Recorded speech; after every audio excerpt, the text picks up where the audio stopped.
अरे सुनो सवाद ध्यान में करूँ बखान, सुनो चितलाई। एक सर्प के साथ में शादी रे रयो समझाई।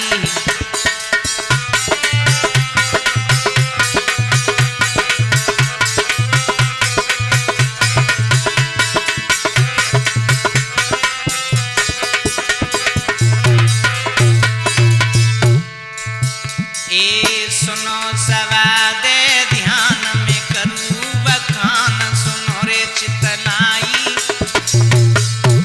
एक सर्प के संग में शादी रे रयो समझाई।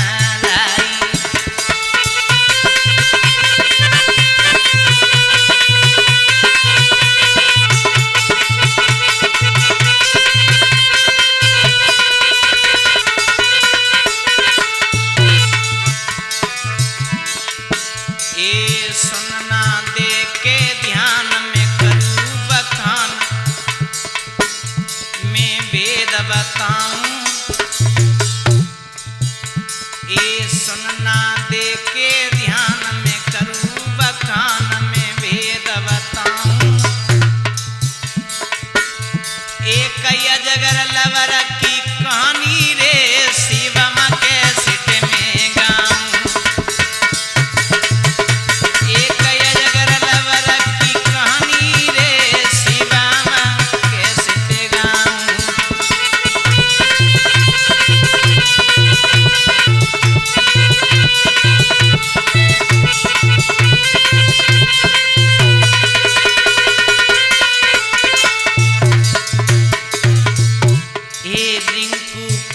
चलाए सचनो गाय, ए रिंकू कलम चलाए सचनो गाय। सुनो सरदारी एक तछकिया लड़की रे तो कैसे होए गई नारी। एक तछकिया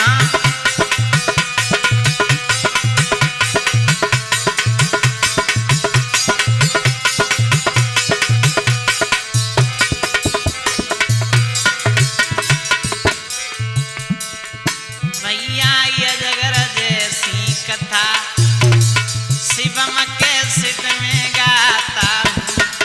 भैया अजगर जैसी कथा शिवम के सिट में गाता हूँ।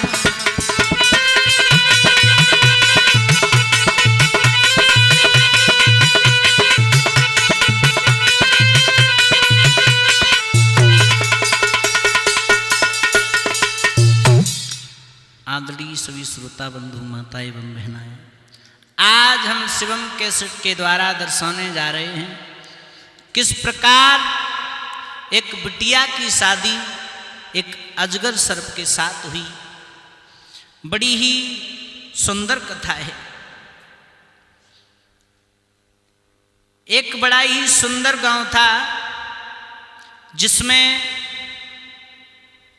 एक राजा निवास करते थे जिनका नाम यंग था। उनकी पत्री का नाम अर्चना था। लेकिन भगवान की लीला ऐसी, कोई उनके घर में पुत्र नहीं हुआ।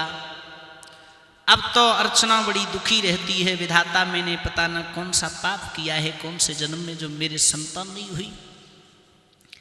अब तो जैसे ही महाराज यंग द्वार पर आते हैं नाना बात रोती है, महाराज न जाने मैंने कौन से पाप किए हैं, मेरे घर में कोई बेटा नहीं हुआ। नाना भांत विलाप करती है और उसी आंगन में एक सर्प का बच्चा घूमते हुए आया और मानुष की आवाज में बोला, माँ तू रो रही है, तेरे घर में यदि कोई बेटा नहीं है तो मैं जाति से बेशक सर्प हूँ, तू अपना बेटा बना ले मुझे और मैं तेरे द्वार पर रहूँगा। आज अर्चना ने उस बच्चे को गोदी में ले लिया, अपना बेटा समझ रही है। जवाब दिया है सर्प ने, माँ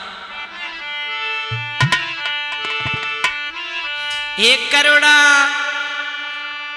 करी किन्नति रोवे और बेटा बना ले भोरी मातरी।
अब तो बेटा समझाने लगा, मैया मैं सर्प बेशक हूं, मुझे अपना लाल बना ले।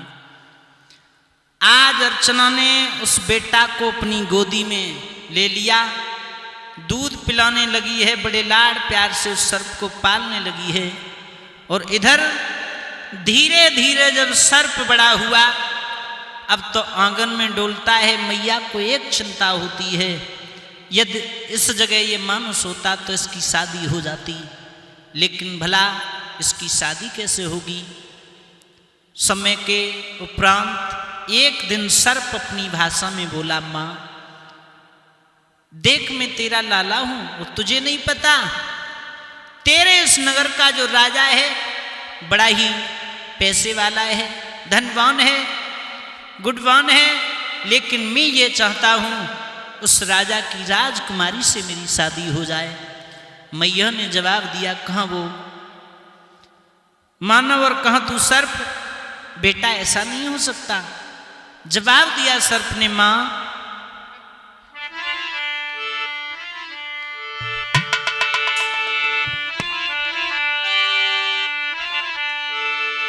ए सुन मैया मेरी बात, प्रेम के साथ मैं विवाह रचाऊं, एक सुंदर नारी सुशील घर ले आऊं, एक सुंदर नारी सुशील घर ले आऊं।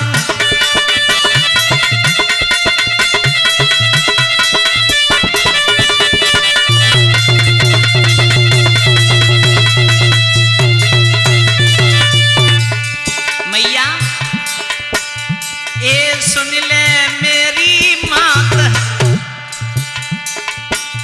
ए सुन ले मेरी मात, लला समझा तना बिलम लगाऊं, एक सुंदर और सुशील री दुल्हनिया लेके आऊं, एक सुंदर और सुशील री दुल्हनिया लेके आऊं।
और उसकी बेटी से भला शादी कैसे हो जाएगी।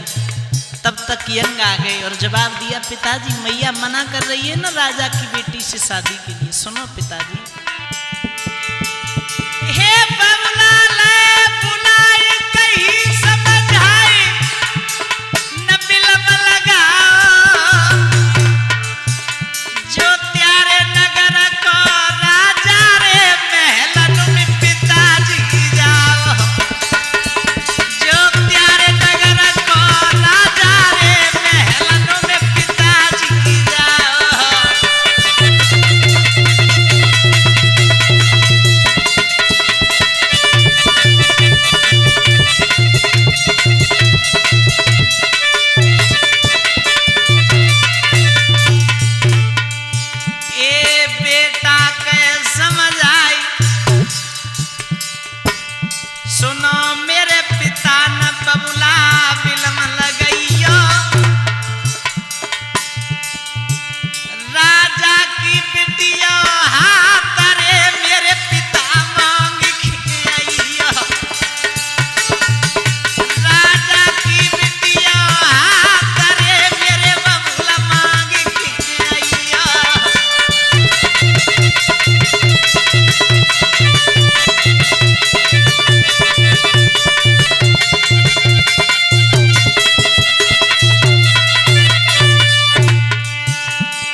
दिया, पिताजी यदि आप शादी नहीं करोगे तो मैं इसी आंगन में मर जाऊंगा।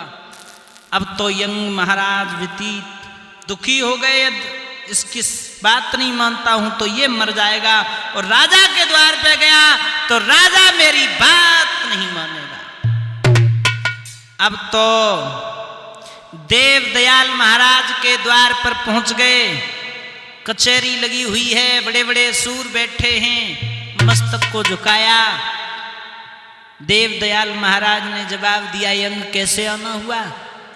जवाब दिया, महाराज मैं नौकर और आप महाराज, भला मैं तुमसे क्या कह सकता हूं, लेकिन एक निवेदन लेकर के आया हूं। आपके घर में जो राजकुमारी है, आपकी बेटी है, उसकी शादी मेरे बेटा के लिए कर दीजिए। जवाब दिया है, तुम्हारे बेटा के लिए? क्या करता है तुम्हारा बेटा? जवाब दिया, मेरा बेटा एक सर्प है। तुम्हारा बेटा एक सर्प है? भला हम अपनी बेटी की शादी एक सर्प के साथ? जवाब दिया, ऐसा नहीं होगा। जवाब दिया, महाराज वो मर जाएगा, बड़ा सुंदर है। अब तो प्रजा हंसने लगी, महाराज अपनी बेटी इतनी सुंदर राजकुमारी की आप सर्प के साथ शादी करोगे? बेटी का नाम था दिशा। इधर अजगर इधर दिशा।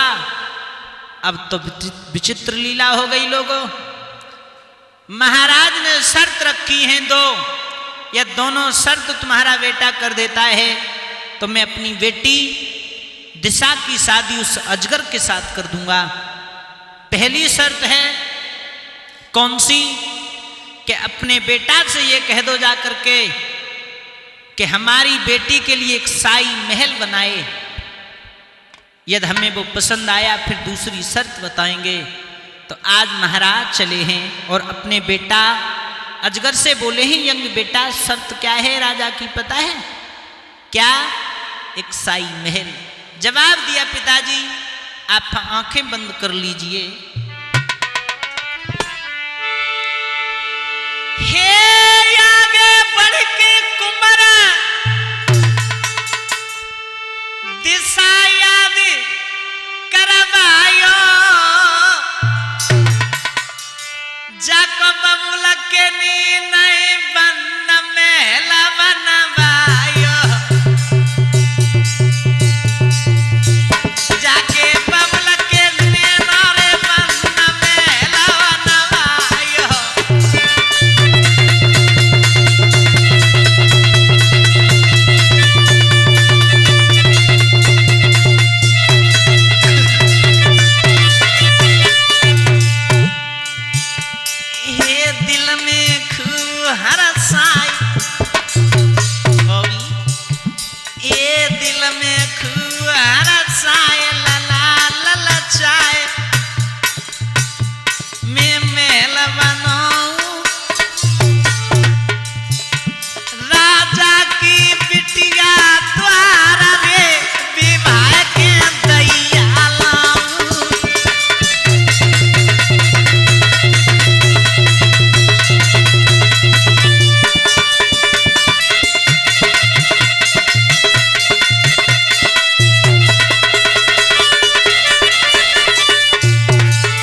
साई महल जैसे यंग ने देखा, पहुंच गए महाराज के सामने।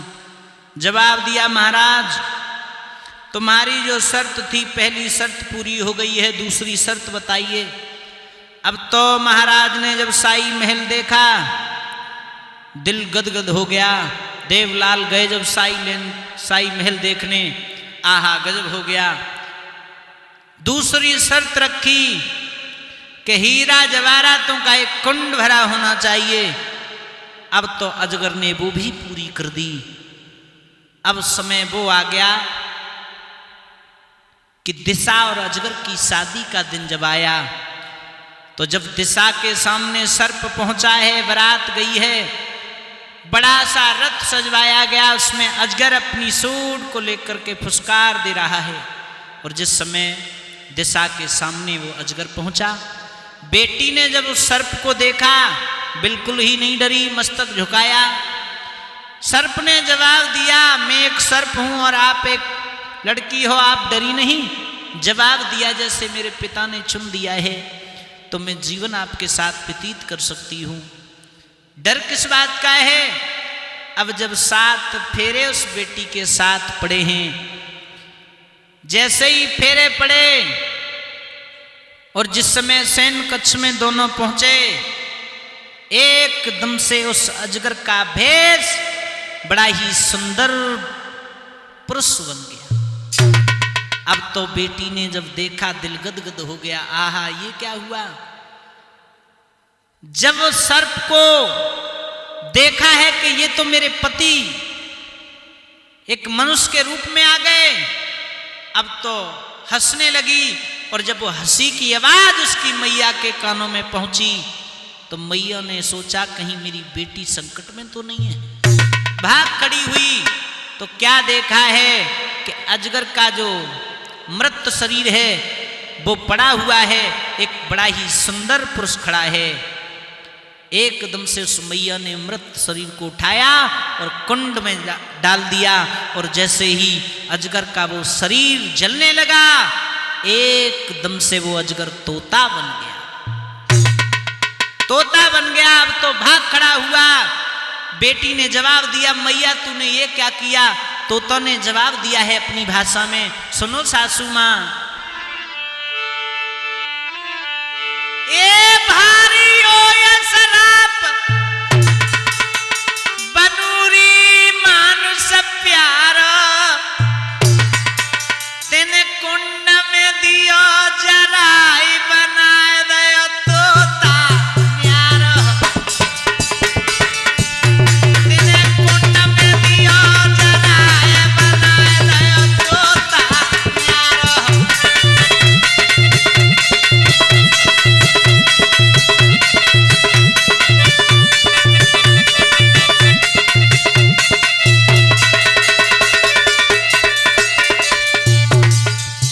भाषा में जवाब देने लगे, तुमने मेरे शरीर को जला दिया, मुझे ये श्राप लगा हुआ था कि तुम शादी के बाद एक पुरुष बन जाओगे, लेकिन आपने शरीर को जला दिया, मैं तोता बन गया। अब तीसरा जन्म मेरा नहीं है, और तीसरा जन्म यदि मेरा चाहती हो तो मेरे देखो ये पंखों में रक्त बह रहा है, यहाँ पर जादुई पंख ला करके लगा दो, मैं पुनः मानुष हो जाऊंगा। लेकिन अब तो बिटिया रोने लगी, आहा मैया ए सुंदर सुगड़ सुजान ये बलम हजारी, तेने मेरे अजगर की दे हरी भस्म में मैया डारी। तेने मेरे अजगर की दे हरी भस्म में मैया डारी।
तो बेटी तड़पने लगी। तोता इतनी कह करके उड़ गया। अब तो बेटी साई महल से निकल करके जंगलों में चली गई। जंगलों में अब तो ढूंढ रही है कोई ऐसा चिराग मिल जाए, ऐसा कोई पक्षी मिल जाए जिसके जादुई पंख हों। एक नहीं, दो नहीं, 3 वर्षें बिता दी। जब जादुई पंख मिले तो अब ढूंढने लगी आखिर वो कहाँ है।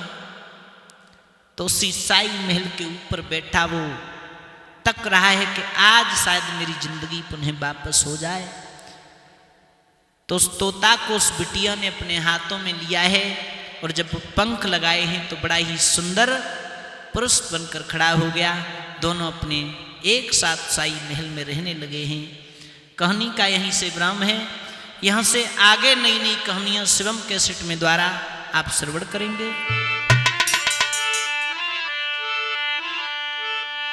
ये सुनो सवाद ध्यान में करो बखान, कथा तुम्हें दई सुनाई।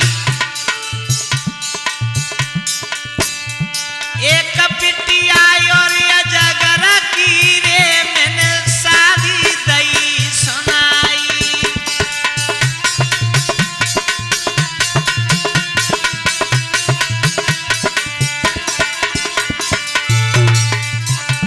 ए बॉबी ढोलक बजाए मधुर रसाए सुनो रे चितलाई। ए हरि सुमेरो भैया रे गौ चिमटा पे लहराई।